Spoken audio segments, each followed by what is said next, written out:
Hello, everyone, and welcome to today's session. If this is your first time joining us, welcome. This is a monthly webinar series called The Art and Science of Learning, and today's session is all about digital learning for behavior change.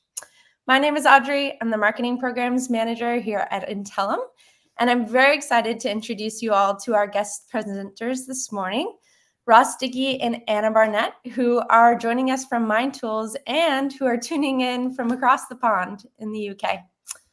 I want to give a moment to have both Ross and Anna introduce themselves, but before we get there, just want to cover a few very important housekeeping items. So first, this webinar is being recorded. We will have a dedicated question and answer time at the end of the session. So as Ross and Anna present their information, if questions come to mind, please look to the Q&A box and submit your questions there. We'll have time to address them at the end. Also, below your video, you'll find attachments, and there, throughout this presentation, you're going to hear about Evolve. So if you would like to tune in to a 21-day free trial, you have a link to access that in the attachments section. Also, we have heard some feedback that your video might turn a little blurry depending on your desktop. So you do have the option to manually change the resolution of the video. You'll find that in the gear icon on the bottom right-hand side of your screen. And lastly, we welcome your feedback. You can find the Rate This tab below your video, and we'd love to hear what you liked, what you didn't like, what you found interesting, or what you'd want to learn more about. So please take a moment at the end of this session to rate it.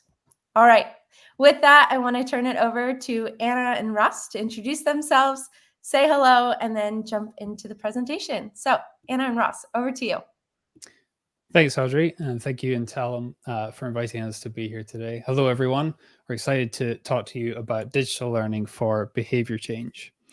My name is Ross Dickie. I'm a learning experience consultant at Mindtools.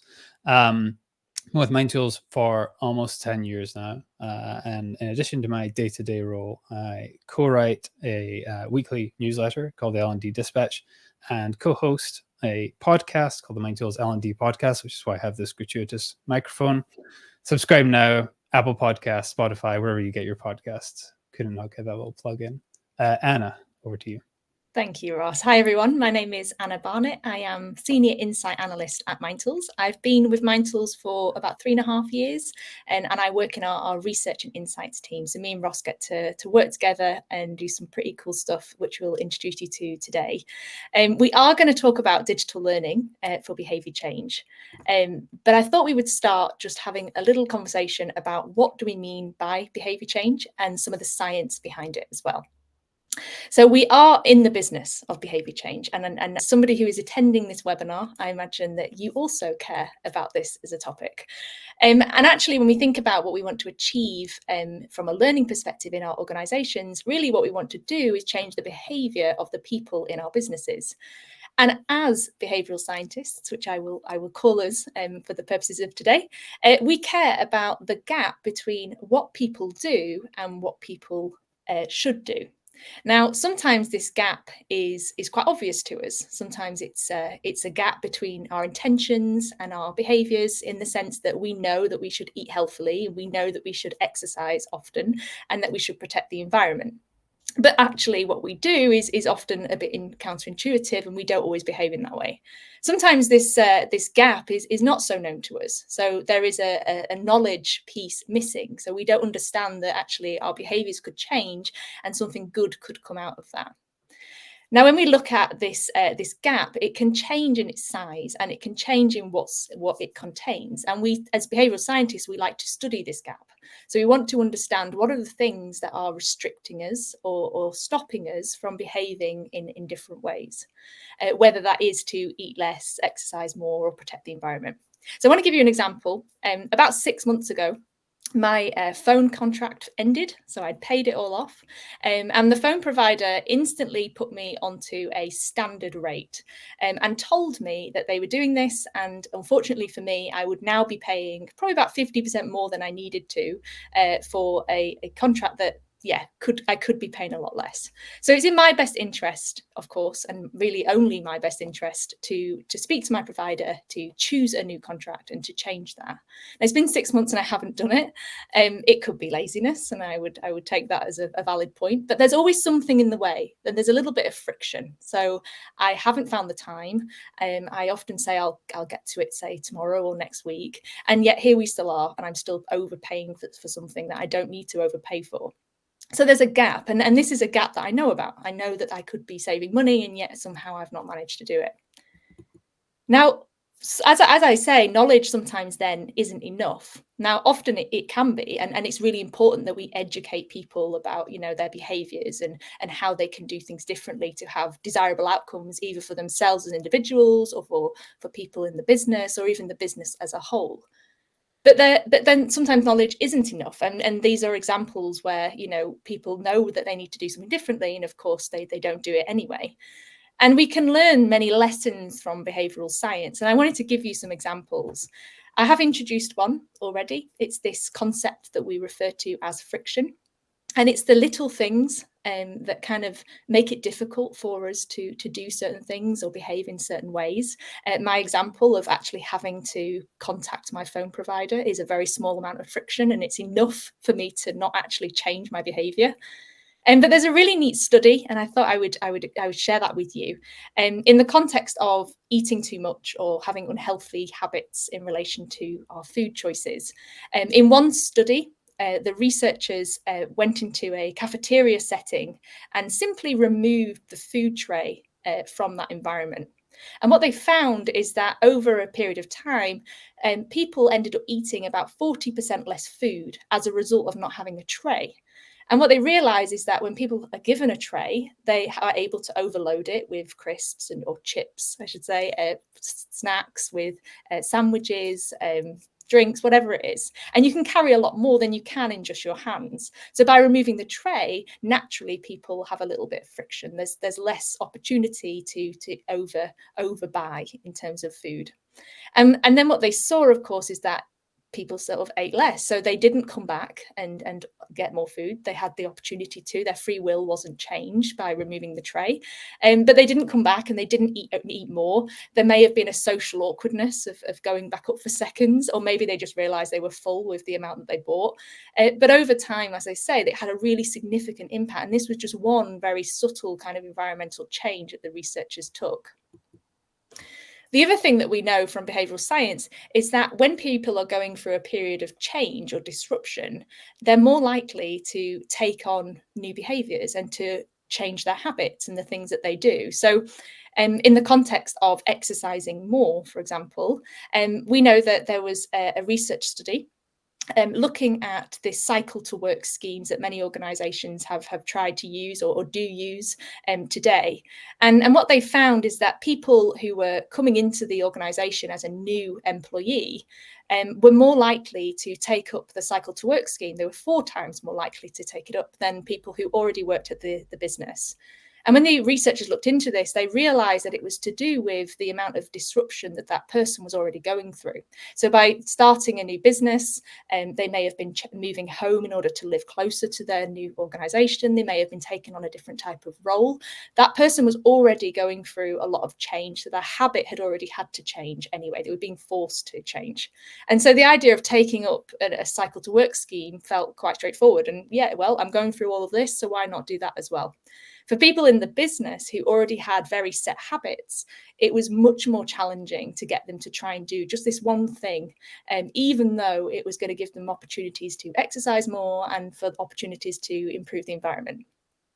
And actually, when we think about this from a learning perspective or from a digital learning intervention perspective, sometimes it's about just having a timely intervention. So sometimes it's about creating something and giving it to people at the right time. So if people are going through a period of change, maybe that's the perfect opportunity to introduce them to or encourage them to do something new as well. And then we have comparison. So this is about social comparison. So as much as we might like to believe that we make all of our own decisions and we're not influenced by the people around us, it's just not true. And as humans, we are massively affected about what people think of us, about how we belong to our social groups, but also about what other people are doing. And we like to try and close the gap between us and them whenever we possibly can. And there's some really neat research in this area, particularly in the context of pro-environmental behaviours. In one study, the energy company Opower actually decided to introduce just very simple, what we call normative messages into their utility bills for clients. And what those messages said was, how much energy your neighbour was actually using compared to you. And if that energy use was higher than that particular household, they would see the household energy use drop by about 2%.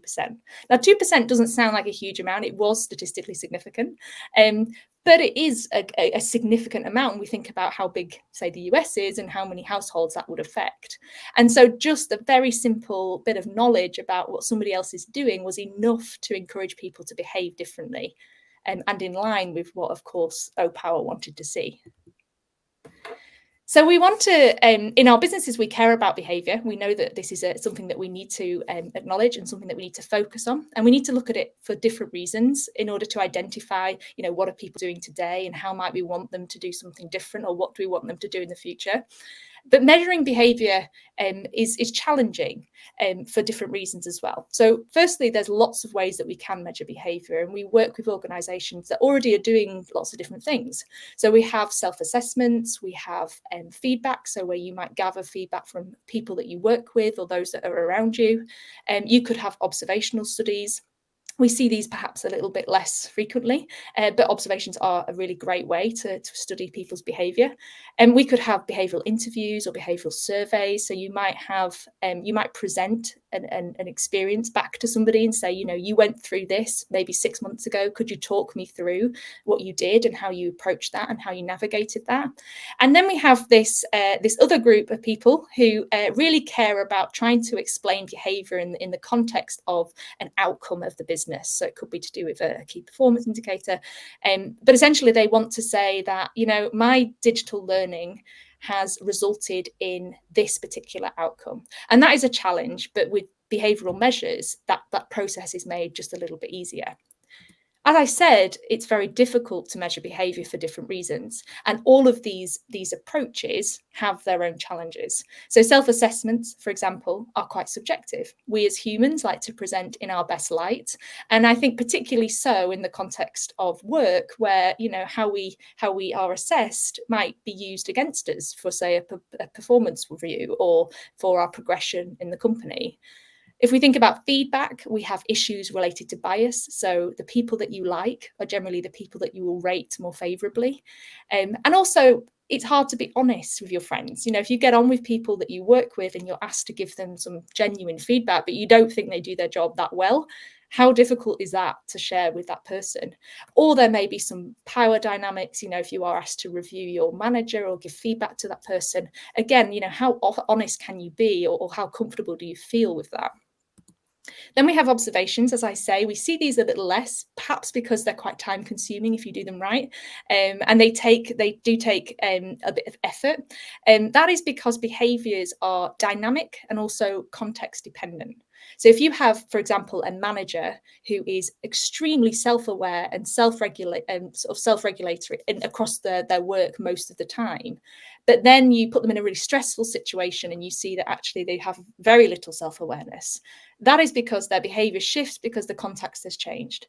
Now, with observations, it's important that you don't only observe behaviour in a single situation, but actually you look at behaviours across multiple different situations, and you can get a better picture and a more reliable understanding of how somebody really behaves. Then we have these sort of behavioural interviews as an example. And again, as humans, we are littered with inaccuracies. We have lapses in attention.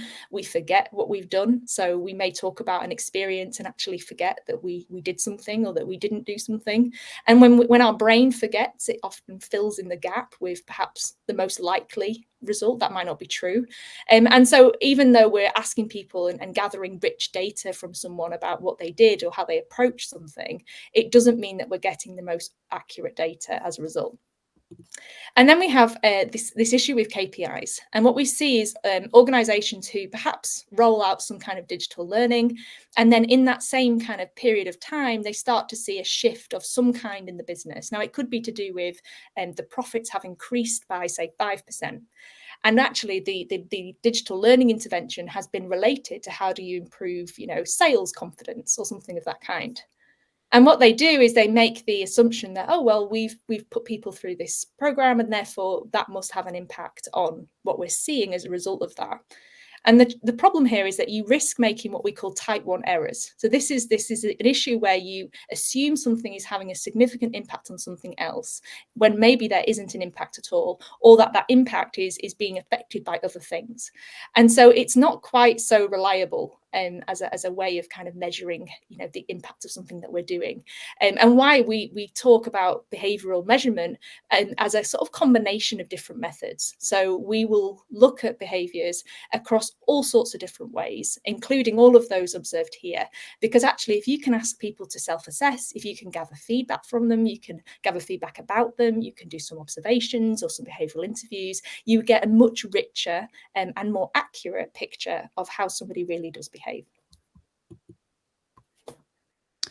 Thank you, Anna. So Anna introduced us both as behavioral scientists. I'm definitely not a behavioral scientist. I'm a learning designer, but I'm lucky enough to work with Anna and her colleagues on the insights team here at Mindtools, who can offer all these kinds of insights into human behavior.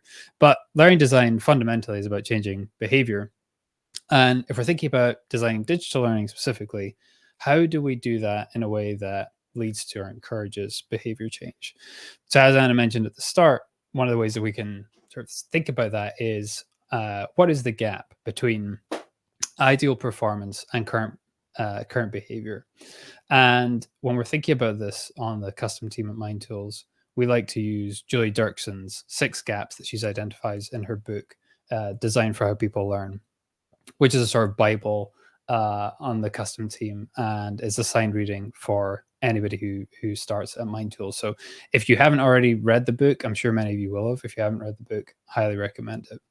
But in that book, Julie identifies 6 gaps. So the first of those is knowledge. Typically, knowledge isn't the sort of main gap that's driving behavior in organizations, although it's often the kind of assumed starting point for many L&D initiatives. So there's this sort of assumption that if we just take information and insert it into people's brains, everything would be great. But often it's not that straightforward.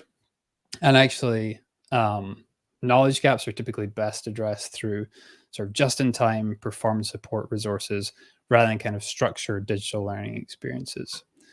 The second gap, and probably more common with the types of work that we're doing, is skill. So it might be that learners have the knowledge, they have the information that they need, but they need opportunities to practice that in order to develop a skill and mastery in that particular area. The third one is motivation. So maybe they have the knowledge and they have the skill to perform in a particular way, but they're not behaving the way that we want them to because they're not motivated or incentivized to do so. And that could be for various different reasons, depending on the sort of incentive structures that exist within the organization. Next, we've got environment. So they might have the knowledge, the skill, and the motivation to behave in a particular way, but there could be something in the working environment that is constraining or impeding ideal performance. It could be a habit gap. So it might be that people are just used to performing a process or an action or behavior in a particular way. It's very difficult to break out of those habits. So that's another gap that we need to consider. And then finally, communication. Have we actually told learners what behavior is expected of them? So these are the kind of 6 gaps that we think about when we're sort of starting to scope or going through a discovery process at Mindtools. And what I like about this is that it kind of expands the types of things that you can consider when you think about behavior change to look more broadly than sort of knowledge alone, which, as I said, is the sort of assumed gap when we're designing any of these kind of digital learning interventions. So I want to give you a few examples. The first is a project that we worked on with Burberry, which was focused on equipping colleagues to identify biases and demonstrate allyship. This program began in the wake of George Floyd's murder, and following that event, Burberry's global workforce wanted to show up as allies for one another. They wanted to contribute to a thriving, diverse, inclusive working environment, but they're worried about saying the wrong thing. So what Anna was saying about kind of the timeliness of an intervention often being the critical factor, this was something that was propelled by an event that then led to an increase in people's interest.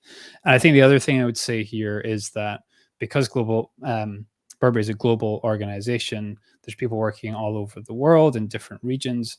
What DE&I looks like and how people talk about it differs from one region to another. So across the organization, although people were interested in it, there wasn't this shared understanding of what DE&I even means and how to speak about it comfortably with colleagues. How do we know that this is a problem? So again, as Anna was saying, we want to kind of collect as many different insights into current behavior to then identify how we're going to proceed and develop some sort of intervention around that. So in this case, we knew this was a problem through employee survey data, stakeholder feedback from leadership, management, individual contributors, and then also a steering group focused on diversity and inclusion at Burberry. And in addition to that, we had input from external partner organizations, charities, and NGOs that were working with Burberry who specialized in different aspects of DE&I. And so what was the gap here? Essentially, the gap was skill. There's maybe other gaps that we'd want to consider, but skill, I think, is the main one. So people were aware of these issues. They were motivated to talk about them, but they needed opportunities to practice having these conversations or thinking about these issues in order to feel comfortable speaking up and not worrying about saying the wrong thing. How did we design for behavior change? So to ensure that learning was embedded over time, we knew that a one-off intervention, a sort of one-and-done approach wasn't going to work. And so we took a campaign-based approach, leveraging spaced repetition, consistent messaging, and visual anchors. So these characters you can see on the right here recurred throughout each phase of the intervention, but they also featured in promotional assets that were shared within Burberry. They featured in a resource library, which Burberry created on their intranet. And then they were also incorporated into some of the mandatory training programs that Burberry was running. What was the solution? So in this case, we developed 3 short episodes in Evolve and translated those into 11 different languages so they resonated with colleagues around the globe. The content was focused on reflection and practice and not information because, again, the gap here was skill. And then finally, Burberry, as I mentioned, created this resource library, which allowed colleagues to explore key topics in more detail. What were the results? So this data is actually a little bit old. This was gathered late 2022 when we were submitting this project for various awards. It was shortlisted for the Learning Technologies Awards and in the Learning Awards. But at the time, there was over 6,000 unique visits to the resource library, which demonstrates interest beyond the kind of structured learning experience. The colleagues had to learn more about the topic. There was a creation of a colleague-led film and book clubs focused on DE&I, because we know having opportunities to apply and practice what people have learned is crucial to actually getting people to transfer new behaviors to the workplace. And there was an agenda item around DE&I at town halls. And because we'd created that sort of shared understanding or language within the business to speak about these issues, people felt comfortable talking, exchanging ideas, asking questions during those events. So now I'm going to share my screen. I'm going to do a quick demo. I'm actually going to pick on Anna and get her to run through some of these activities. Bear with me one moment. Hopefully you can all see that. So this is an excerpt from episode 1. And what we're exploring here is unconscious bias. So in this scenario, you're joining a video call with a team, and these are people you're meeting for the first time. And what we're doing is we're asking the learner, in this case Anna, to make a series of snap judgments about these characters. So Anna, based on your first impressions, who do you think is the most likely person here to work in finance? And in case you don't see the names, you've got Wei, Lee, Maria, and Fahad. I'm going to say Lee. Lee. Who do you think is the most creative? Fahad. Who do you think is the most trustworthy? We. Least likely to lead a department? Lee. And then least professional? Lee. For Lee's getting picked on. And then finally, least hardworking? I'll say Maria, but only because Just to mix things up, so we're not piling on Lee too much. So we then have some feedback about how first impressions are formed within 7 seconds, and these inform the way that we make decisions and interact with colleagues. So if we now ask Anna to reflect a little bit, you thought that Wei was the most trustworthy of these 4 characters. What's the main reason that you chose this? I think his appearance and environment. Okay, we can go forward. I can really think We'll go for appearance and yeah. environment, so we're fine. And so we then have a little bit of additional information about appearance and how that affects the way we sort of form snap judgments about people.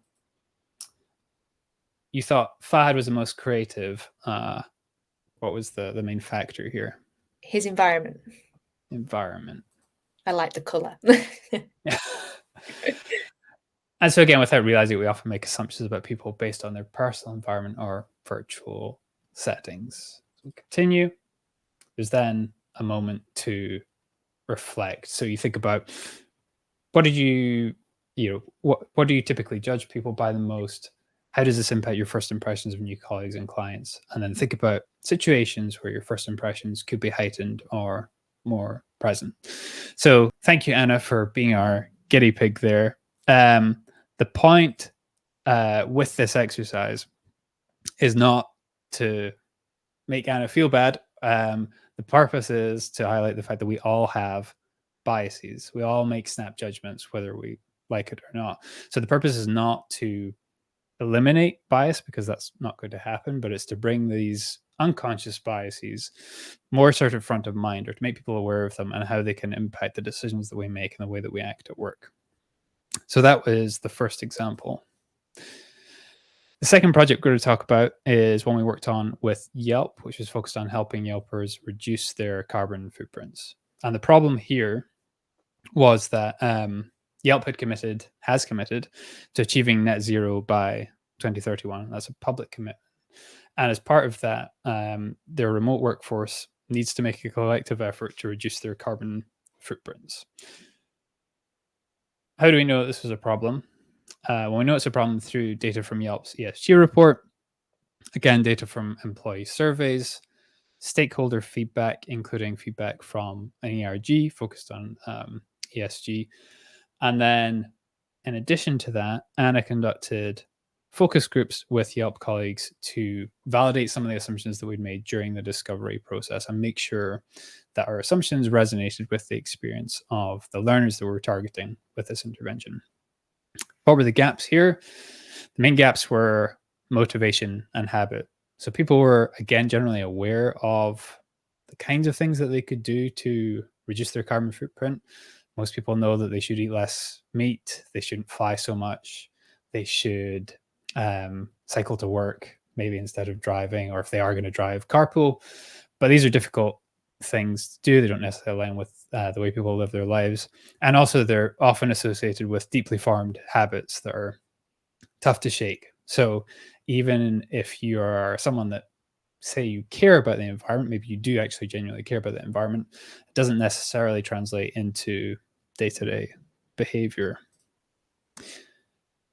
how do we design for behavior change here? So we're conscious of not just taking sort of rote advice that people would already be familiar with about, the topics I just mentioned, eating less meat, that sort of thing. We didn't want to just say, recycle more. We wanted to think about how can we get through to learners, and then what approaches have proved effective in research. If we're looking to change behavior about this deep, intractable problem, what is the best way we can approach that so that we're going to have the biggest effect? And so to that end, Anna conducted a literature review, which informed our approach to learning design. So this was actually one of the insights that Anna mentioned at the beginning of this webinar, was this idea of social comparison. So as that applies to how we would design our learning intervention here, the takeaway from that is that if you see other people and other colleagues specifically taking pro-environmental action, then you're more likely to do so as well. If you feel like nobody else is doing anything, then you might feel, well, what can I as an individual do to make a difference in this area? So that's something that we factored in to the design of this program. What was the solution? Again, it was bite-sized Evolve modules delivered as a campaign over an extended period of time to allow learning to be embedded. We used short animated videos to reinforce key concepts. And then on that social comparison piece, we created a collaborative mirror board where Yelpers could share tips and advice, and they could also share their carbon footprints. So then the first module, learners calculate their carbon footprints, and then they have an opportunity, although they're not forced to go into this collaborative mirror board and share their carbon footprint, and then also see how that compares to that of their colleagues. And this isn't something that we would have probably factored into the design of our intervention had we not had the benefit of Anna's literature review that led us to that insight. What were the results? So far, the first 2 modules have been launched, with the remaining 4 modules due for release over the coming months. So this is still a work in progress. It's still being rolled out within Yelp. But initial engagement has exceeded expectations, and more thorough evaluation will be completed once all modules are live. And I will give now a quick demo of one of the modules, which is focused on, just find the right tab. It's focused on how you can make a difference specifically at work. So each module covers a different theme, and this one is focused on the workplace. So we've got a short introductory animation.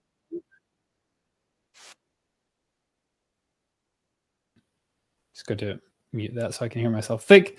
But essentially here, we're just highlighting some of the impact of digital footprint. So, not the kind of thing that people would maybe typically think about.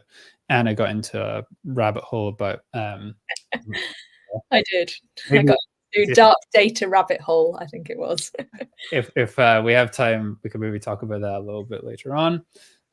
So we're just trying to sort of break out the typical advice that people have around environmental issues and carbon footprint reduction by getting people to think about how their day-to-day habits at work, digital habits, affect the environment and their carbon footprint. And again, I'm going to pick on you, Anna, here, and ask you to think about each of these contributors to global greenhouse gas emissions and which of these you think is the biggest contributor to the least. So we need to order these from highest to lowest. So which do you think is the biggest contributor? I'm going to say global shipping. Global shipping. So we'll put that at the top. Yeah. What's next? Manufacturing and construction. Okay. I'm going to say tech is quite high, only because of my dark data knowledge. Because you've dark, I could be wrong. I think food waste is pretty up there, so I'd maybe okay. That. And then I'm torn. I mean, we talk a lot about flights, but I also know that other things can have a big impact. So I'm going to stick with fashion, then flights. Okay, great. Let's see. So, unfortunately, Anna did not do so well on that question, but don't worry, Anna. It's okay.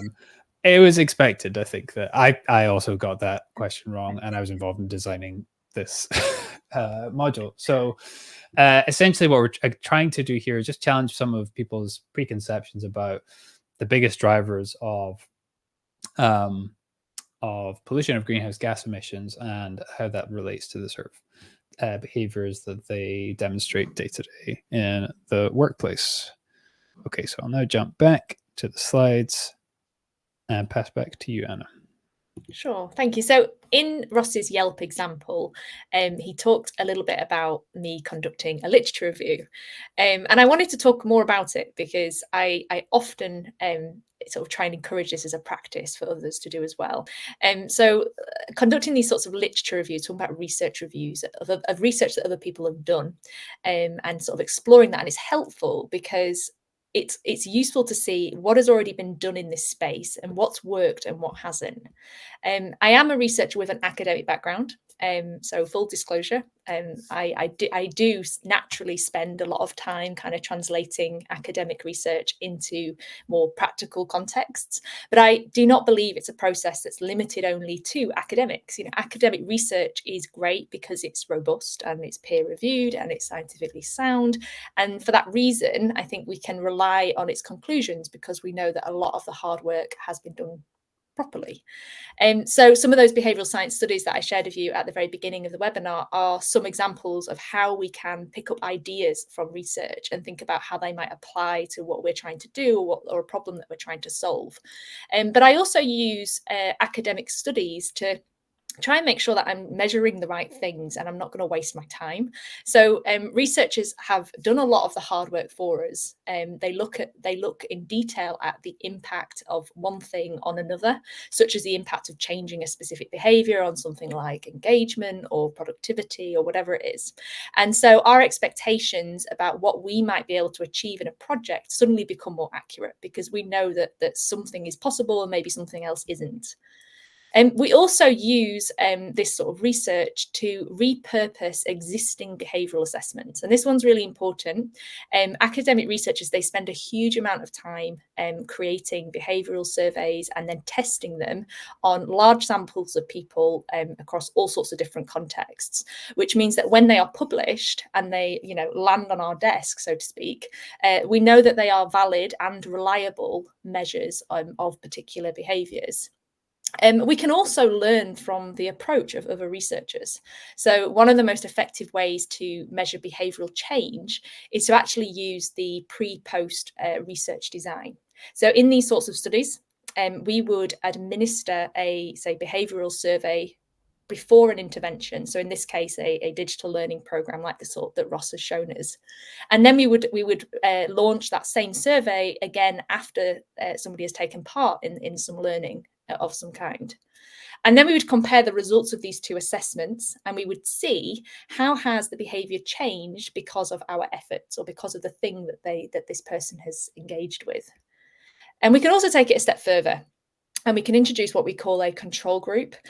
So this is a group of people in the business who don't have access to, say, the digital learning that we've implemented. And we will still measure their behaviour at two separate intervals. So the same time that we're measuring the behaviour of the people who do have access to the digital learning, we'll measure those that don't. And then by comparing these groups, we can also see what happens if people do nothing versus do something, and by how much a behaviour has changed as a result of the thing that they did. So Ross is actually going to share with you guys another example, a final example of one of our projects that has actually used this approach very well. So I'll let him share that with you. Great, thank you, Hannah. Yeah, this is going to be an example of how we've done pre and post evaluation to measure behaviour change in a group of leaders and managers at Southwestern Railway. So this project was focused on equipping colleagues to be better leaders and managers. And to give you some context for the project, disruption in the railway industry and changes in the political landscape had resulted in a sense of change fatigue amongst managers at Southwestern Railway. And on top of that, historically limited development opportunities had contributed to a conception of leadership that was based on hierarchy and territory. Morale was pretty low, and managers were much more task-focused than people-focused. How do we know that this was a problem? So again, we've got data from employee surveys and stakeholder feedback. But on top of that, we conducted, and by we, I mean Anna's team conducted semi-structured interviews and focus groups with South Western Railway colleagues. And we also did a pre-survey. So before learners completed the program, they completed this valid and reliable behavioral survey. We'll talk a little bit more about what that survey included shortly. What were the gaps here? So there were 3 gaps. There was motivation. So because of people's recent experience of change, which has resulted in loss of autonomy, people tended to view change negatively.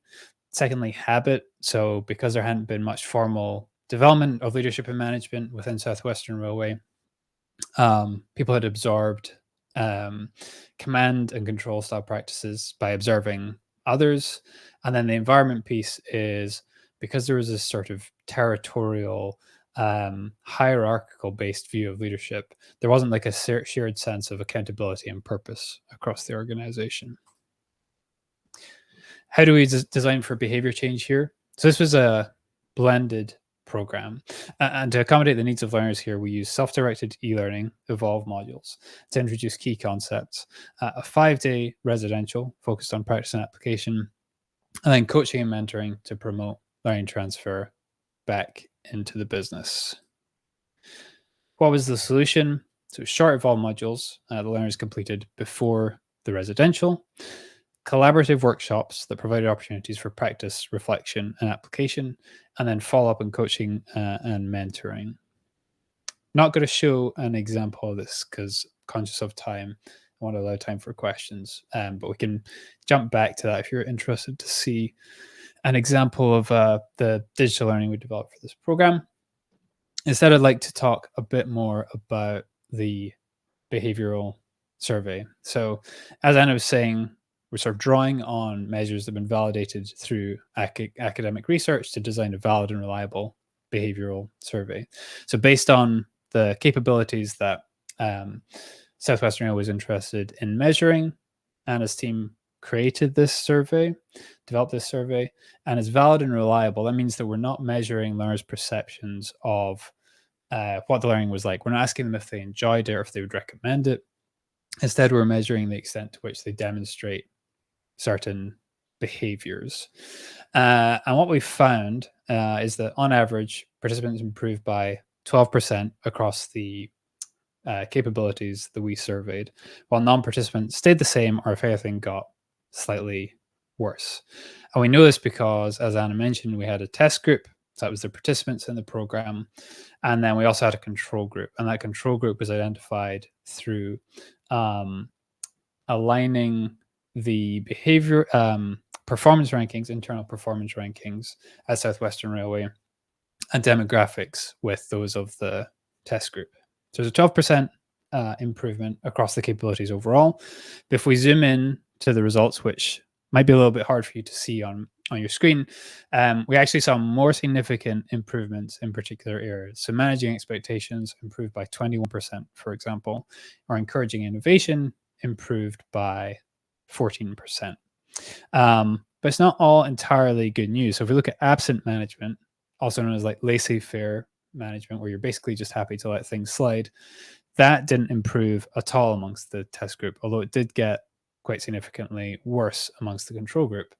But what that tells us is, while our program has been successful and we've proved that behavior has changed, and we can all pat ourselves on the back, purpose of evaluation is not just to reinforce what we've done and to prove the value of what we've done. It's also to help us understand, how can we improve this going forward? What can we do differently next time round, and then iterate from there?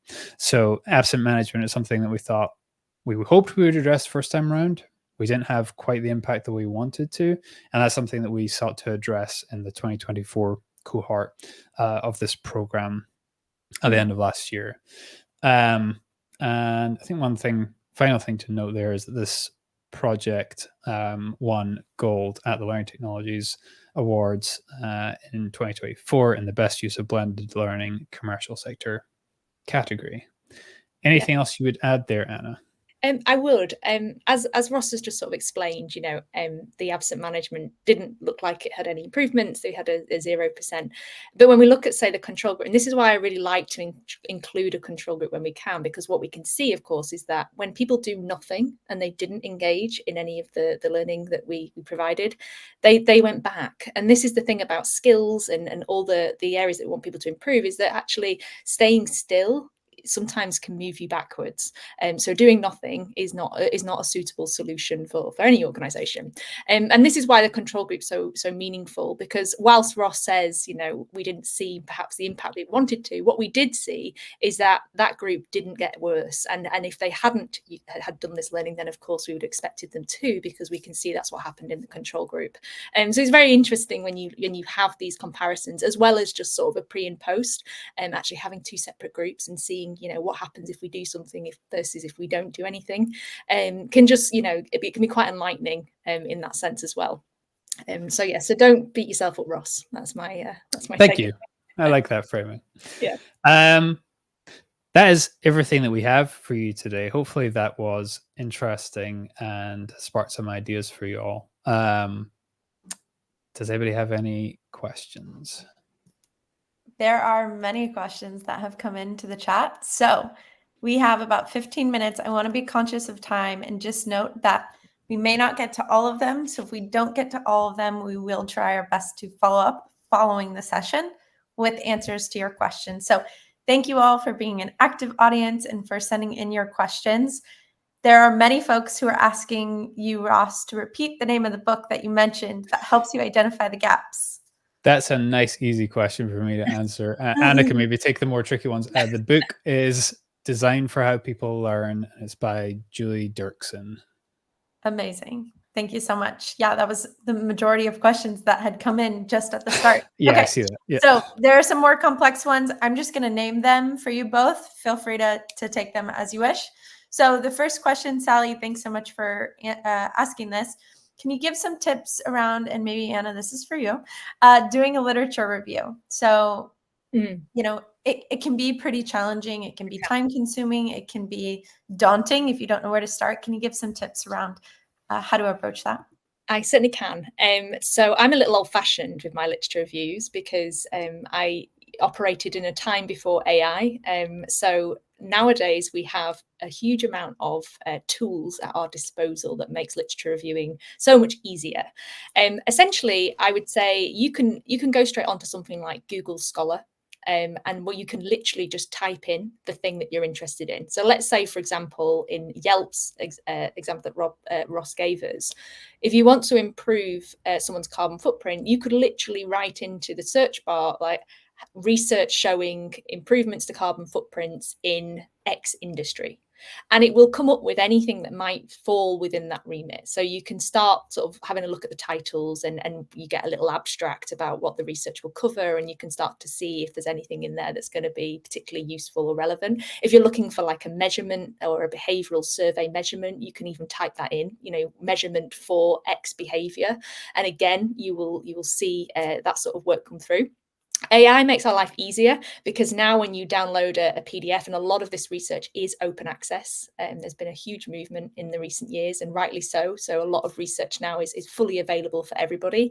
You can download that as a PDF and you can put it into something like ChatGPT and actually just start interacting and asking questions. And there are different ways that you can do that, but you can say, give me a summary of this research paper, or talk me through the methods that this researcher used in order to address this topic, or what were the key findings, what's the most important bits. And it just is a useful approach, because you can imagine a lot of academic research uses words that are just unnecessary and they can overcomplicate quite simple things. And I think AI is our friend in that environment as well. I would also recommend looking for meta-analysis. So if there's a paper and it says it's going to be a meta-analysis, essentially this means that someone else has gone away and done a huge review of all the research on a particular topic, and they've presented it in just one paper.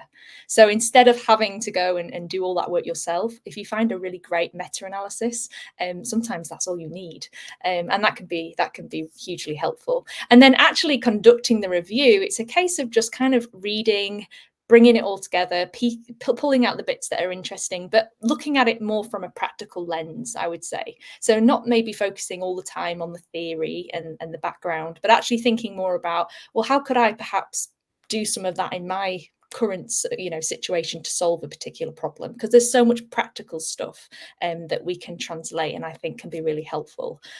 So I would always encourage people to give it a go. I said don't be afraid of it. There's no right or wrong way of doing a literature review, and I think over time you naturally get better. The more you read these sorts of papers, the more you interact with them. I will say, just to finish, when you look at an academic paper, the abstract gives you the summary, so it's a good one to just have a quick flick through.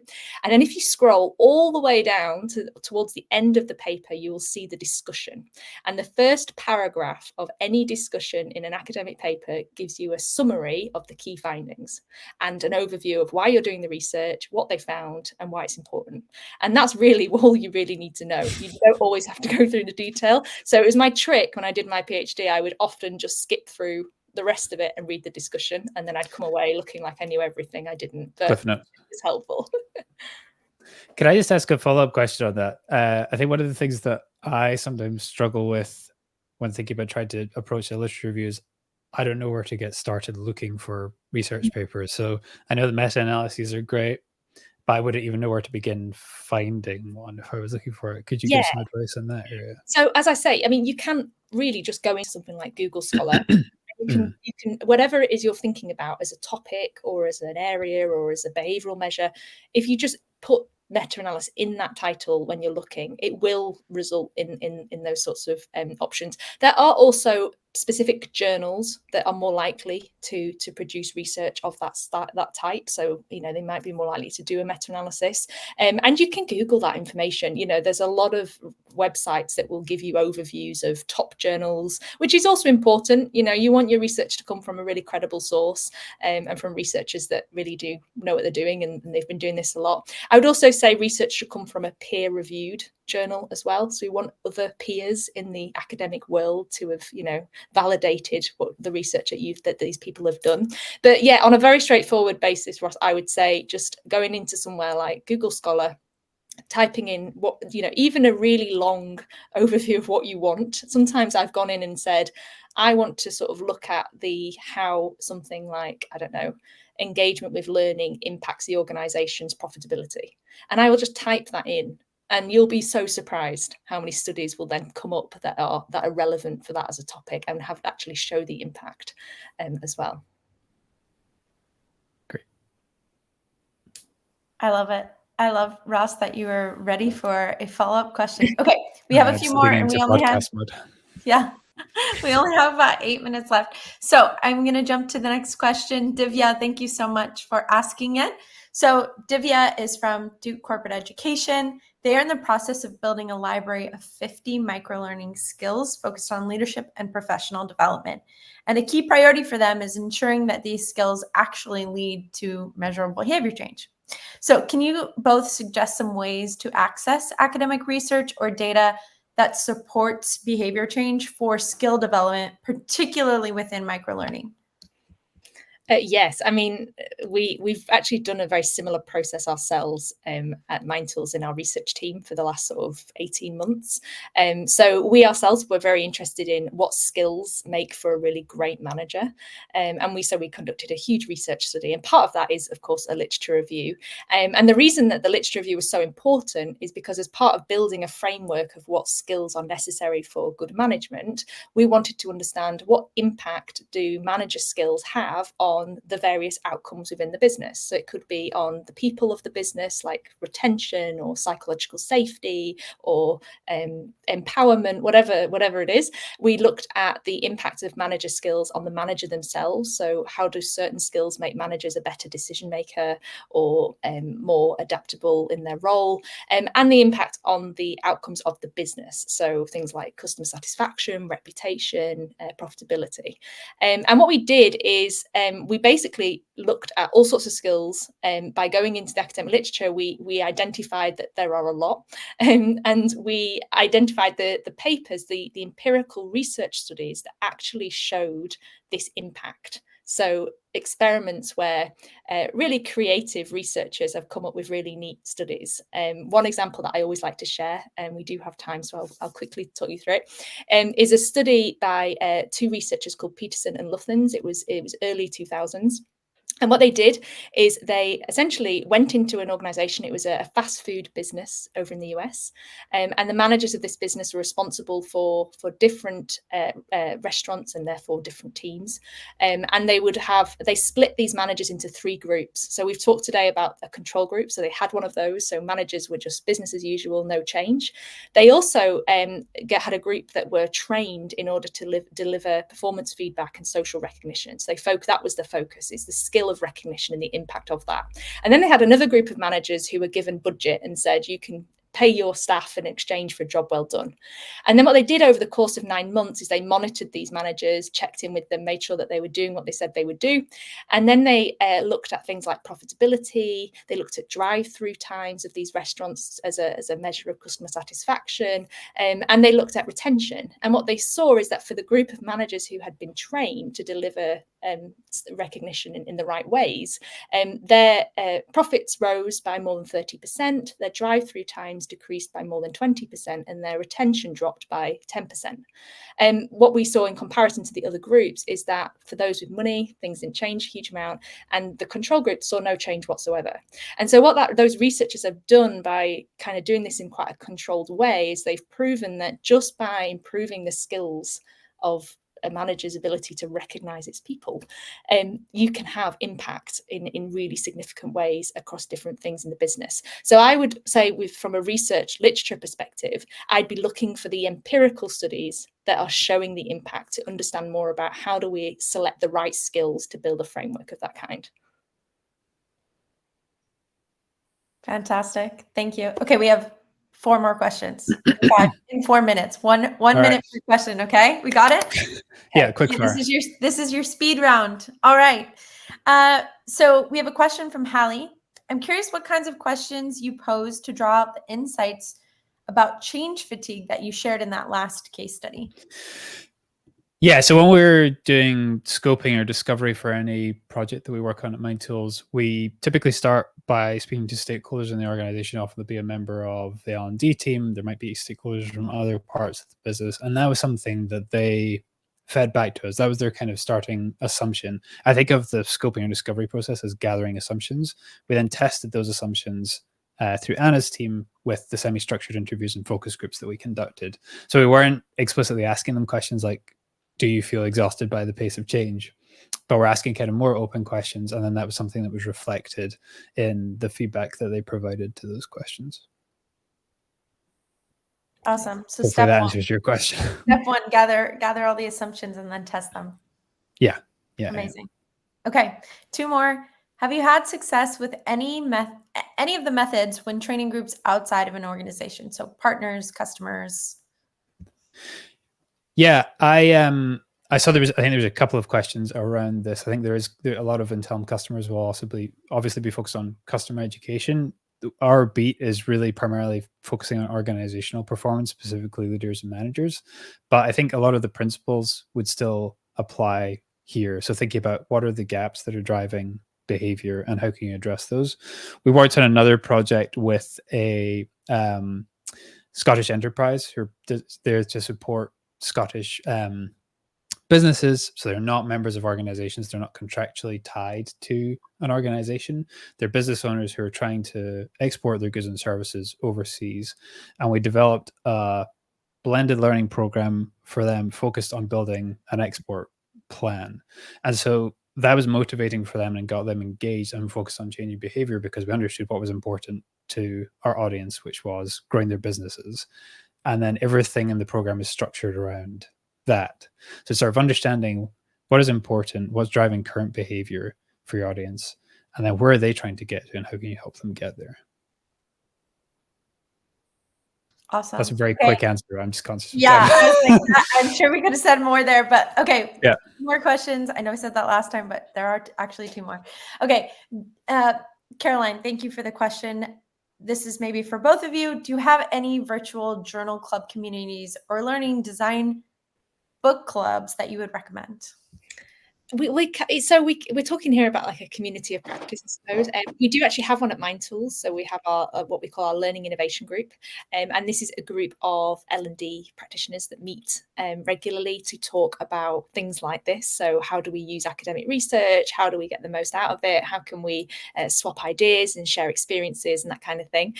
So we do have one. So that's probably my best answer. But you can set one up within your teams as well. There are opportunities. Yeah, we've done one on the custom team. So we read Julie Dirkson's book. We've read many other learning design focused books as a team. The other organization I mentioned is the Learning Network, which is a community of practice for learning designers. I don't want to throw them under a bus and say they're currently doing a book club. They definitely have done book clubs in the past. I want to say I think that they probably will do more in the future. But yeah, those would be our recommendations. Amazing. Okay, lastly, we started with the overview of the different gaps that kind of lead you into the design process for a big project that you're taking on. What if you can't identify the gap? Then you can consult with us, because we certainly will be able to. Yes, well, mindtools.com/business. It is what our team does for a living, and we spend a lot of time applying kind of things that we've done in other organizations with huge success, and having fun. This is the stuff that we live and breathe. And if people want to work with us, we are here and we're excited to do that. So yeah, hopefully this doesn't sound like hubris, but I don't think we've ever had a project where we've not been able to identify some kind of gap that might be driving behavior. And also the whole idea of like pre and post, as I was saying, is also just to test, what will actually work and then iterate from there. So that's how we tend to approach things. So being more experimental. Exactly. Until you're able to find the root cause or the root. Yeah. Amazing. Yeah. Okay. You both have provided a wealth of information to us this morning. And so I just want to thank you for the time that you've given us and the knowledge that you've shared with us, the wisdom that you've shared with us, the experience and expertise. So thank you so much for taking the time to join us today. Thank you all for those of you who tuned in from many different places across the globe. We thank you so much. We hope to see you again on next month's webinar, and we'll see you next time. Thank you. Thanks, everyone. Bye. Bye.